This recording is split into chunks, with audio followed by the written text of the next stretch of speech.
কলকাতায় একটি আবাসিক হোটেলে আগুনে 9 জনের মৃত্যু হয়েছে। তাদের মধ্যে 6 জন পুরুষ, 2 জন নারী ও 1 জন শিশু রয়েছে। নিহতদের মধ্যে 8 জনই বাংলাদেশি।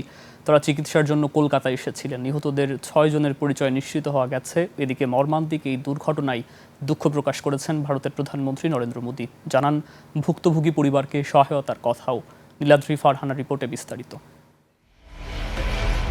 মধ্যরাতে কলকাতার নিউ মার্কেট এলাকায় ফ্রি স্কুল স্ট্রিটের শিখা ইন আবাসিক হোটেলে ভয়াবহ আগুন লাগে। তখন হোটেলের অধিকাংশ মানুষ ছিলেন গভীর ঘুমে। ধোঁয়ায় অনেকের শ্বাসকষ্ট শুরু হয়। কেউ কেউ বের হতে পারলেও কয়েকজন ঘুমের মধ্যেই প্রাণ হারান। এই ঘটনায় 9 জনের মৃত্যু হয়েছে। আগুন ছড়িয়ে পড়ে অন্তত 4টি ঘরে। চিৎকার চেঁচামেচি শুনে ঘুম ভেঙে যায় হোটেলের বাসিন্দাদের। আগুন দ্রুত আশেপাশের এলাকায় ছড়িয়ে পড়ার সাথে সাথে হোটেলের কক্ষগুলো ঘন কালো ধোঁয়ায় ভরে যায়। এতে হোটেলের বাসিন্দা আতঙ্কিত হয়ে দিক বিদিক ছোটাছুটি করেন। জীবন বাঁচাতে হুড়োহুড়ি করে বাইরে বেরিয়ে আসার চেষ্টা করেন। তবে ধোঁয়ার কারণে হোটেল থেকে বের হওয়ার সুযোগ পাচ্ছিলেন না তারা। অনেকেই জ্ঞান হারিয়ে ফেলেন। হাসপাতালে নেওয়ার পর 9 জনের মৃত্যুর বিষয়টি নিশ্চিত করা হয়েছে বলে জানিয়েছে স্থানীয় বিজেপি নেতা সন্তোষ পাঠক।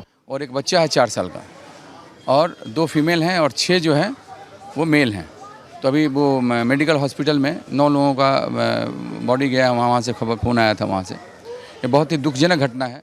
ঘটনার পর দমকল প্রতিমন্ত্রী কৌশিক চৌধুরী জানান ঘটনায় দায়ীদের বিরুদ্ধে ব্যবস্থা নেওয়া হবে। अभी सिचुएशन तो आप जानते हैं, 9 लोगों का मृत्यु हो गया, तो बाकी